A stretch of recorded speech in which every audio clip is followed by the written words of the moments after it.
আমার মাকে দাদু বাড়িতে একা পেয়ে যেভাবে কাজ করল বন্ধুরা গল্পটি সম্পূর্ণ শুনলে আপনাদের মেশিন দিয়ে পানি চলে আসবে। আপনারা হাতের কাজ করতে বাধ্য হবেন, তাই হাতের কাজ করার আগে হাতের কাছে টিস্যু রাখুন এবং কানে হেডফোন লাগিয়ে নিবেন। বন্ধুরা, গল্পটা শেষ পর্যন্ত শুনবেন, আপনাদের খুব ভালো লাগবে। নমস্কার বন্ধুরা, আমার নাম রিয়া। এটা আমার দাদু আর মায়ের গল্প। আমার পরিবার ছিল ছোট্ট। আমার দাদু, যার বয়স এখন ৬২ বছর, আমার মা যিনি ৩৮ বছরের, আমার বড় ভাই রাহুল যে ২৫ বছরের আর বিদেশে চাকরি করে, আর আমি ২০ বছরের রিয়া। আমার দাদি মারা গিয়েছিলেন ১০ বছর আগে একটি দুর্ঘটনায়। তারপর থেকে দাদু একা থাকতেন। আমার বাবাও আমাদের ছেড়ে চলে গিয়েছিলেন, আমি তখন মাত্র ৫ বছরের ছিলাম যখন তিনি একটি অসুখে মারা যান। আমার দাদুর নাম প্রকাশ। তিনি ছিলেন লম্বাচোরা, বয়সের তুলনায় শক্তিশালী। তার বাদামি চোখে এক গভীরতা ছিল, আর কণ্ঠে এক অদ্ভুত আকর্ষণ। লোকেরা বলত তিনি যৌবনে খুব হ্যান্ডসাম ছিলেন। মায়ের নাম অনিতা। তিনি ছিলেন খুব সুন্দর, ফর্সা রং, লম্বা কালো চুল আর এক মুচকি হাসি যে কারো মন জয় করে নিতে পারে। তিনি প্রায়ই বিষণ্ণ থাকতেন, হয়তো বাবার স্মৃতি অথবা অন্য কিছু। কিন্তু সত্যি কথা আমি পরে জানতে পেরেছিলাম, যখন আমি কলেজে প্রথম বর্ষে পড়তাম। রাহুল বিদেশে ছিল গত ২ বছর ধরে। তার অনুপস্থিতিতে বাড়িতে এক ধরনের খালিঝুম বেড়ে গিয়েছিল। আর সম্ভবত এই খালিঝুমই দাদু আর মাকে একে অপরের কাছাকাছি নিয়ে এসেছিল। এটা গত বছরের কথা। এপ্রিল মাস, গরম শুরু হয়ে গিয়েছিল। আমি কলেজ থেকে ক্লান্ত হয়ে বাড়ি ফিরেছিলাম। সেদিন আমার একটি ক্লাস আগেই শেষ হয়ে গিয়েছিল, আর আমি ভেবেছিলাম বাড়ি গিয়ে একটু বিশ্রাম নেব। বাড়ির দরজা খোলা ছিল, যা একটু অদ্ভুত ছিল কারণ মা সবসময় তা বন্ধ রাখতেন। আমি জুতো খুলে চুপচাপ ভিতরে ঢুকলাম। বাড়িতে নিস্তব্ধতা। আমি ভাবলাম মা হয়তো বাজারে গেছেন আর দাদু তার ঘরে আছেন। আমি আমার ঘরের দিকে যাচ্ছিলাম, কিন্তু ঠিক তখনই রান্নাঘর থেকে কিছু শব্দ শুনতে পেলাম, হালকা হাসি, কিছু ফিসফিসানি। আমি ভাবলাম হয়তো কোনো প্রতিবেশী এসেছে। মাকে হাসতে শুনেছিলাম অনেক দিন পর, তাই আমার মনে এক ধরনের কৌতূহল জাগল। আমি চুপি চুপি রান্নাঘরের দিকে এগিয়ে গেলাম। দরজাটা একটু খোলা ছিল, আর আমি উকি দিয়ে যা দেখলাম তা আমার জন্য কোনো ধাক্কার চেয়ে কম ছিল না। মা রান্নাঘরে দাঁড়িয়েছিলেন, তিনি চা বানাচ্ছিলেন আর তার হাতে একটা কাপ ছিল। তার ঠিক পিছনে দাদু দাঁড়িয়েছিলেন, তার হাত মায়ের কোমরে, আর তিনি ধীরে ধীরে মায়ের কানে কিছু বলছিলেন। মা হাসছিলেন, তার চোখে এক চমক ছিল যা আমি আগে কখনো দেখিনি। দাদুর মুখ মায়ের কাঁধের কাছাকাছি ছিল, আর তিনি ধীরে ধীরে তার গলার কাছে নাক নিয়ে যাচ্ছিলেন। মা হালকা করে চোখ বন্ধ করেছিলেন, যেন সেই মুহূর্তটা উপভোগ করছেন। এসব এতটাই অদ্ভুত ছিল যে আমি বুঝতেই পারছিলাম না কি ঘটছে। আমার বুক ধড়াস ধড়াস করছিল। আমি চুপি চুপি পিছিয়ে গিয়ে আমার ঘরে চলে গেলাম। দরজা বন্ধ করে বিছানায় বসে পড়লাম। আমার মাথায় প্রশ্নের ঘূর্ণিঝড় উঠছিল, আমি যা দেখলাম তা কি সত্যি? আমি ভাবলাম হয়তো আমি ভুল বুঝছি, হয়তো তারা শুধু মজা করছিলেন। কিন্তু আমার মন মানতে চাইছিল না। আমি নিজেকে শান্ত করার চেষ্টা করলাম। ভাবলাম হয়তো এটা একবারের ঘটনা। কিন্তু তবু আমার মনে এক সন্দেহের বীজ পড়ে গিয়েছিল। সেদিনের পর থেকে আমি দাদু আর মায়ের দিকে নজর রাখা শুরু করলাম। পরের কয়েকদিন আমি লক্ষ্য করলাম দিনে সবকিছু স্বাভাবিক ছিল। মা সকালে উঠে নাস্তা বানাতেন, দাদুকে চা দিতেন, দাদু তার খবরের কাগজে মগ্ন থাকতেন, আর মা ঘরের কাজে ব্যস্ত থাকতেন। কিন্তু কিছু একটা বদলে গিয়েছিল। দাদুর চোখে এক চমক ছিল যা আগে দেখা যেত না। তিনি মায়ের সঙ্গে কথা বলার সময় একটু বেশি হাসতেন। মাও আগের চেয়ে বেশি খুশি লাগছিলেন। তিনি গুনগুন করতেন, বারবার চুল ঠিক করতেন, আর মাঝে মাঝে দাদুর দিকে তাকিয়ে হালকা করে হাসতেন। এসব ছোট ছোট জিনিস ছিল, কিন্তু আমার সন্দেহকে আরও গভীর করছিল। এক সন্ধ্যায় আমি আমার ঘরে বসে বই পড়ছিলাম। মা বলেছিলেন তিনি প্রতিবেশীর কারো সঙ্গে দেখা করতে যাচ্ছেন, আর দাদু তার ঘরে ছিলেন। আমি ভাবলাম একটু টিভি দেখি। হলো রুমে গেলাম, কিন্তু ঠিক তখনই মায়ের চপ্পলের আওয়াজ শুনতে পেলাম। আমি ভাবলাম তিনি তাড়াতাড়ি ফিরে এসেছেন। টিভির আওয়াজ কমিয়ে চুপি চুপি দেখার চেষ্টা করলাম। মা হল রুমে ছিলেন না। আমি লক্ষ্য করলাম দাদুর ঘরের দরজাটা একটু খোলা ছিল। আমি চুপি চুপি সেখানে গেলাম। ভিতর থেকে মায়ের মৃদু কণ্ঠ শুনতে পেলাম, প্রকাশজি, কেউ দেখে ফেললে কি ভাববে? দাদু হেসে বললেন, অনিতা, রিয়া উপরে আছে, আর বাইরে কেউ নেই। চিন্তা করো না। গিয়ে আমি দরজার ফাঁক দিয়ে উকি দিলাম। মা দাদুর পাশে বসেছিলেন। দাদুর হাত মায়ের কাঁধে ছিল, আর তিনি ধীরে ধীরে তার চুলে হাত বুলিয়ে দিচ্ছিলেন। মায়ের মুখ একটু লাল ছিল, আর তিনি দাদুর দিকে তাকিয়ে হাসছিলেন। তারপর দাদু তার মুখ মায়ের কাছাকাছি নিয়ে আর মা দুজনেই তাদের চোখ বন্ধ করে নিলেন। তাদের মধ্যে সেই মুহূর্তটা এমন ছিল যা আমার পক্ষে বোঝা কঠিন। আমি চুপচাপ পিছিয়ে গেলাম এবং আমার ঘরে চলে এলাম। আমার মাথা ঝিমঝিম করছিল। কয়েকদিন পর এক রাত আমি দেরি পর্যন্ত পড়ছিলাম। প্রায় 1:30টা বেজেছে। আমি ভাবলাম পানি খেয়ে ঘুমিয়ে পড়ব। আমি আমার রুম থেকে বেরিয়ে কিচেনের দিকে যাচ্ছিলাম, তখনই দেখলাম দাদা তার রুম থেকে বেরিয়ে মায়ের রুমের দিকে যাচ্ছেন। তিনি চুপচাপ হাঁটছিলেন, যেন কেউ টের না পায়। মায়ের রুম ছিল প্রথম তলায় আর দাদার রুম নিচে। আমি ভাবলাম হয়তো তার কোনো কাজ আছে। কিন্তু তারপরই দেখলাম মায়ের রুমের দরজা একটু খোলা, আর দাদা ভেতরে চলে গেলেন। দরজা বন্ধ হয়ে গেল। আমি সেখানেই সিঁড়িতে দাঁড়িয়ে রইলাম। আমার হৃদয় আবার দ্রুত স্পন্দিত হতে লাগল। আমি সাহস করে চুপি চুপি মায়ের রুমের কাছে গেলাম। দরজার নিচ থেকে একটু আলো আসছিল। আমি কান দরজার সঙ্গে লাগিয়ে দিলাম। ভেতর থেকে মৃদু মৃদু কথা শোনা যাচ্ছিল। মায়ের কণ্ঠ, প্রকাশজি, যদি রিয়াকে জানা হয়ে যায় আর দাদার মৃদু হাসি, অনিতা, সে ঘুমিয়ে আছে, কিছুই জানে না কি। তারপর কিছুক্ষণের জন্য নিস্তব্ধতা, আর তারপর এমন কিছু শব্দ এল যা আমার পক্ষে বোঝা কঠিন ছিল না। বিছানার মৃদু ক্রিকিং, কিছু পড়ার শব্দ, আর তারপর মায়ের মৃদু নিঃশ্বাস। মনে হচ্ছিল যেন তারা দুজন একে অপরের খুব কাছাকাছি আছে। আমি সেখান থেকে দৌড়ে আমার রুমে চলে এলাম। দরজা বন্ধ করে বিছানায় শুয়ে পড়লাম।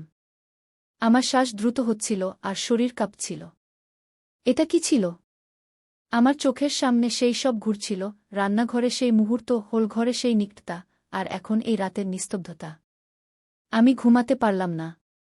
আমার মনে রাগ ছিল, লজ্জা ছিল, কিন্তু সঙ্গে একটা অদ্ভুত টানও ছিল। আমি বুঝতে পারছিলাম না আমার কি হচ্ছে। পরের দিন আমি কলেজে গেলাম, কিন্তু আমার মন কোথাও ছিল না। আমার বন্ধুরা জিজ্ঞেস করল আমি কেন মনমরা, কিন্তু আমি কিছু বললাম না। আমি শুধু ভাবছিলাম কি করব, আমি কি মায়েকে জিজ্ঞেস করব নাকি দাদাকে?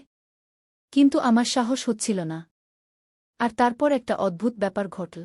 যখনই আমি সেই রাতের কথা মনে করতাম, আমার শরীর একটা অদ্ভুত উত্তাপে ভরে যেত। আমার মনে কিছু খারাপ চিন্তা আসতে শুরু করল। আমি ভাবতে লাগলাম, এমন হওয়া কি ভুল? কি সবাইকে ভালোবাসা আর নিকটার প্রয়োজন হয় না? আর তারপর একটা বিপজ্জনক চিন্তা আমার মাথায় এল, আমারও কি কারো প্রয়োজন আছে? আমি আমার বন্ধু রোহানের দিকে নজর দিতে শুরু করলাম। সে কলেজে প্রায় আমার সঙ্গে কথা বলত। তার চোখে সেই চমক ছিল যা আমি দাদার চোখে দেখেছিলাম। সে হাসত, আমার সঙ্গে মজাক করত, আর মাঝে মাঝে আমার কাছাকাছি আসার চেষ্টা করত। আগে আমি তাকে দূরে রাখতাম, কিন্তু এখন আমি তাকে থামাতে পারছিলাম না। একদিন কলেজের পর আমরা পার্কে বসেছিলাম। সে আমার কাছাকাছি এল, আমার হাত স্পর্শ করল। তার আঙুলগুলো আমার তালুতে মৃদু মৃদু ঘুরছিল, আর আমার শরীরে একটা অদ্ভুত কম্পন হল। সে ধীরে ধীরে আমার কানে বলল, রিয়া, তুমি খুব সুন্দর। আমি কিছু বললাম না, শুধু তার চোখের দিকে তাকিয়ে রইলাম। আর তারপর আমি নিজেকে তার আরও কাছাকাছি যেতে দিলাম। সেই দিনের পর রোহান আর আমার মধ্যে কিছু বদলে গেল। সে আমাকে মেসেজ করত, রাত পর্যন্ত কথা বলত। আমরা কলেজের পর প্রায়ই দেখা করতে লাগলাম। একবার সে আমাকে তার বাসায় ডাকল। তার পরিবার বাইরে গিয়েছিল। আমি গেলাম। আমরা তার রুমে বসেছিলাম। সে আমার কাছাকাছি এসে আমার কাঁধে হাত রাখল। তার শ্বাস আমার মুখের কাছাকাছি ছিল। সে ধীরে ধীরে আমার গাল স্পর্শ করল, আর আমি তাকে থামালাম না। সেই মুহূর্তটা এমন ছিল যা আমাকে ভুলও মনে হচ্ছিল, কিন্তু সঙ্গে একটা অদ্ভুত শান্তিও দিচ্ছিল। ধীরে ধীরে আমি রোহানের সঙ্গে বেশি সময় কাটাতে লাগলাম। আমরা কলেজের পর কোথাও না কোথাও ঘুরতে যেতাম। সে আমাকে তার বন্ধুদের সঙ্গে পরিচয় করিয়ে দিত, আর আমি তার দুনিয়ায় হারিয়ে যেতে লাগলাম। কিন্তু আমার মনে সবসময় দাদা আর মায়ের কথা ঘুরত। আমি ভাবতাম, যদি তারা এমন করতে পারে, তাহলে আমার জন্যও এটা ভুল নয়। আমি নিজেকে বোঝানোর চেষ্টা করতাম যে এসব স্বাভাবিক, কিন্তু কোথাও যেন আমার ভেতরের একটা অংশ চিৎকার করে বলছিল যে আমি ভুল পথে যাচ্ছি। এক রাতে আমি বাড়ি ফিরলাম। মা আর দাদা হোলঘরে বসেছিলেন। মা দাদার জন্য চা বানাচ্ছিলেন, আর দাদা তার দিকে তাকিয়ে হাসছিলেন।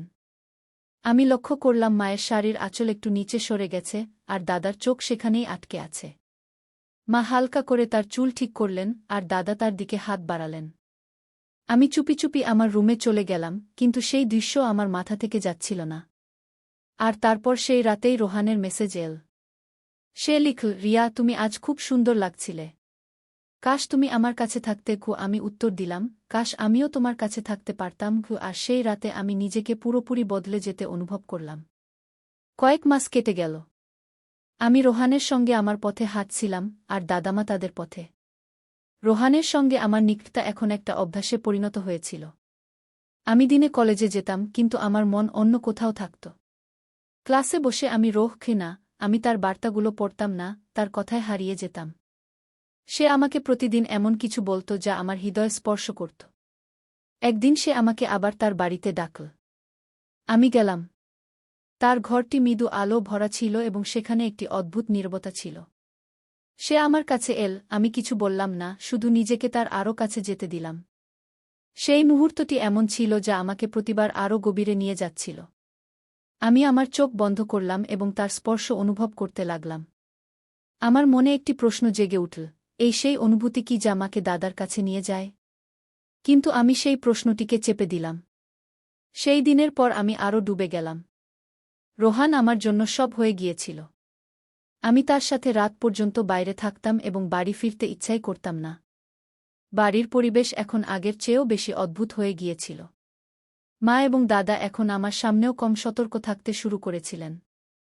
আমার মনে রাগ ছিল, কিন্তু সাথে একটি অদ্ভুত টানও ছিল। আমি ভাবছিলাম, তাদের কি এখন আর কোনো ভয় নেই? তারা কি ভাবছে যে আমি কিছু জানি না? এবং তারপর আমার মন রোহানের দিকে চলে গেল। তার কথা, তার স্পর্শ, এবং সেই মুহূর্তগুলি যা আমাকে প্রতিবার আরও গভীরে নিয়ে যাচ্ছিল। আমি নিজেকে বোঝানোর চেষ্টা করলাম যে, যদি মা এবং দাদা এমন করতে পারেন, তাহলে আমার জন্যও এটি ভুল নয়। কিন্তু আমার হৃদয়ের একটি কোণ চিৎকার করছিল যে আমি ভুল পথে যাচ্ছি। তারপর এক রাতে আমি দেরি করে বাড়ি ফিরলাম। রোহানের সাথে একটি পার্টিতে গিয়েছিলাম এবং সেখানের পরিবেশ আমাকে আরও বিভ্রান্ত করেছিল। আমি দেখলাম যে মায়ের ঘর বন্ধ ছিল এবং দাদা তার ঘরে ছিলেন না।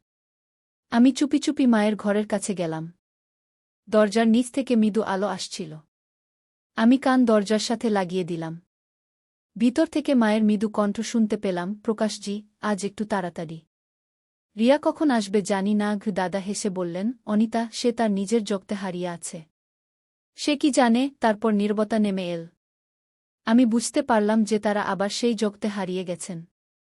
আমি আমার ঘরে গেলাম এবং বিছানায় শুয়ে পড়লাম। আমার মনে একটি ঝড় উঠছিল। আমি ভাবছিলাম, এই সব কি এখন আমার সামনেও খোলাখুলি হবে?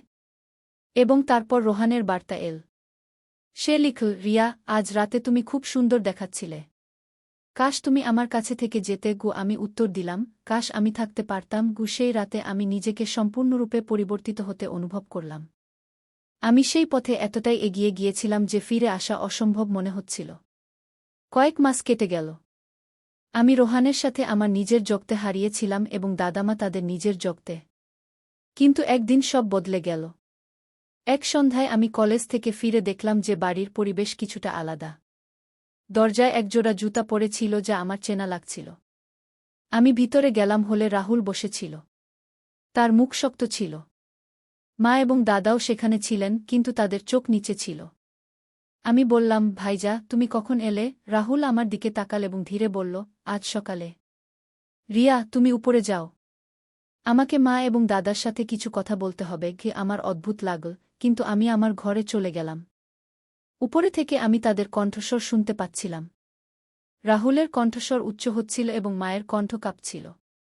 আমি চুপি চুপি সিঁড়িতে নেমে গেলাম এবং শোনার চেষ্টা করতে লাগলাম। রাহুল চিৎকার করছিল, এখানে কি চলছে? আমি ভেবেছিলাম আমি আমার পরিবারের জন্য পরিশ্রম করছি, আর এখানে এই সব। তার কণ্ঠে রাগ ছিল, কিন্তু সাথে একটি ব্যথাও ছিল। আমি নিচে তাকালাম। রাহুল তার ফোনে কিছু দেখাচ্ছিল। মা এবং দাদা সোফায় বসেছিলেন। তাদের মুখ সাদা হয়ে গিয়েছিল। রাহুল ফোনটি মায়ের দিকে বাড়িয়ে দিল এবং বলল, এটা দেখো। আমি বাড়িতে ক্যামেরা লাগিয়েছিলাম নিরাপত্তার জন্য। কিন্তু এটা কি? রাতে ঘরে, দিনে হলে তোমাদের দুজনের কি লজ্জাও হয় না? মা ফোনের দিকে তাকালেন এবং তার হাত দিয়ে মুখ ঢেকে ফেললেন। তার চোখ থেকে অশ্রু বয়ে পড়ছিল। দাদার মাথা নিচু ছিল এবং তার আঙুলগুলি কাঁপছিল। রাহুল টেবিলে জোরে মুষ্টি মারল এবং চিৎকার করল, তোমরা আমার পরিবার, আর তোমরা এই সব করেছ আমার পিছনে। মা কাঁদতে কাঁদতে বললেন, রাহুল বেটা, আমাদের ক্ষমা করে দাও। আমরা পথভ্রষ্ট হয়েছিলাম। একাকিত্বই আমাদের এখানে নিয়ে এসেছে। কি তার কণ্ঠ ভেঙে যাচ্ছিল। দাদা ধীরে বললেন, রাহুল, আমি ভুল করেছি। আমি জানতাম না যে এটা এতদূর এগিয়ে যাবে। আমাদের ক্ষমা করে দাও। তার কণ্ঠে লজ্জা ছিল, কিন্তু রাহুলের রাগ কমল না। সে বলল, ক্ষমা? তোমরা ক্ষমা চাইছ? তোমরা কি জান যে এই বাড়িতে কি ভেঙে পড়েছে? রিয়াও এর শিকার হয়ে গেছে। আমি শুনছিলাম এবং আমার পা কাঁপতে লাগল। রাহুল আমাকে ডাকল, রিয়া, নিচে আয়। আমি ভয়ে ভয়ে নিচে নেমে গেলাম।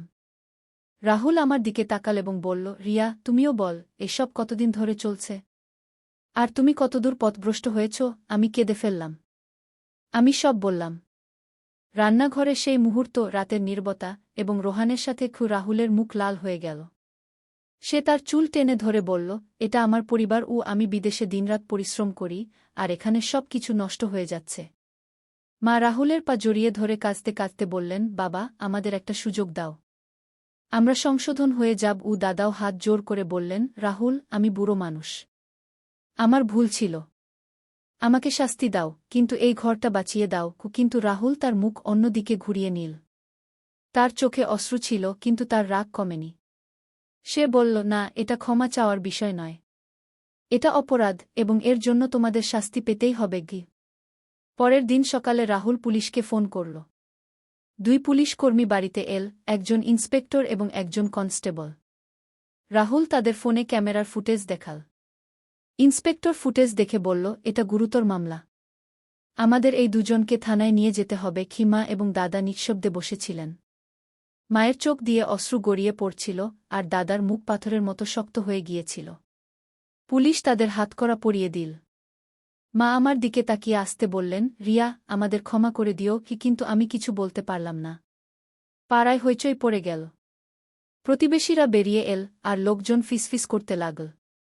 পুলিশের গাড়িতে মা এবং দাদাকে বসানো হল। রাহুল আমার কাছে এসে বলল, রিয়া, এটা ঠিক। তাদের ভুলের শাস্তি পেতেই হবে। আমি শুধু নিঃশব্দে কাঁদছিলাম। কিছুদিন পরে আদালতে মামলা চল। জজ ফুটেজ দেখে দুজনকেই দোষী সাব্যস্ত করলেন। দাদাকে 2 বছরের সাজা শোনানো হল, আর মাকে 1 বছরের। জজ বললেন, এটা শুধু নৈতিক ভুল নয়, এটা আইনের লঙ্ঘন। সমাজে এমন সম্পর্ক মেনে নেওয়া যায় না। যখন মা এবং দাদা জেলে চলে গেলেন, বাড়িতে নিস্তব্ধতা নেমে এল। রাহুল আমার পাশে বসে বলল, রিয়া, আমি জানি তুমি অনেক কিছু দেখেছ। তুমিও পথভ্রষ্ট হয়েছিলে, কিন্তু এখনও সময় আছে। আমি কাঁদতে কাঁদতে বললাম, ভাইয়া, আমি ভুল পথে চলে গিয়েছিলাম। আমাকে ক্ষমা করে দাও। রাহুল আমার কাঁধে হাত রেখে বলল, রিয়া, আমি তোমার ভাই। আমি তোমাকে কখনো একা ছাড়ব না। কিন্তু আমাদের বুঝতে হবে, ভুল পথ শুধু ধ্বংসের দিকে নিয়ে যায়। সেদিনের পর থেকে রাহুল আমার পড়াশোনার দিকে নজর দিল। আমি রোহানের সাথে সব সম্পর্ক শেষ করলাম। ধীরে ধীরে আমি আমার জীবনকে আবার সঠিক পথে আনার চেষ্টা করতে লাগলাম। কিন্তু যা ঘটেছিল তা আমার হৃদয় থেকে কখনো মুছে যায়নি। বন্ধুরা, এটা ছিল আমার পরিবারের গল্প। এতে ভুল ছিল, ব্যথা ছিল, এবং একটি শিক্ষাও ছিল। আমি আপনাদের বলতে চাই, যদি আমাদের আশেপাশে কেউ ভুল পথে যায়, তাহলে তাকে শাস্তি দেওয়ার আগে বোঝানোর চেষ্টা করা উচিত। সবারই ভালোবাসা ও ঘনিষ্ঠতার প্রয়োজন, কিন্তু তাকে সঠিক পথে আনা আমাদের দায়িত্ব। যদি আমরা কাউকে সঠিক সময়ে থামাতে পারি, তাহলে হয়তো একটি পরিবার ভেঙে যাওয়া থেকে বেঁচে যাবে। এই গল্প আমাদের শেখায় যে ভুল মানুষ থেকেই হয়, কিন্তু সেগুলো সংশোধন করার সুযোগও আমাদেরই দিতে হবে। তো বন্ধুরা, এটা ছিল আমার গল্প। আশা করি আপনাদের ভালো লেগেছে। যদি গল্পটি ভালো লেগে থাকে, তাহলে লাইক করুন, বন্ধুদের সাথে শেয়ার করুন, আর নিচে কমেন্টে জানান গল্পের কোনো অংশটি আপনাদের সবচেয়ে বেশি ভালো লেগেছে। আর হ্যাঁ, যদি এখনও পর্যন্ত আপনি আমার চ্যানেল সাবস্ক্রাইব না করে থাকেন, তাহলে এখনই সাবস্ক্রাইব করে নিন, যাতে এমন মজার গল্পগুলো আপনার কাছে পৌঁছতে থাকে।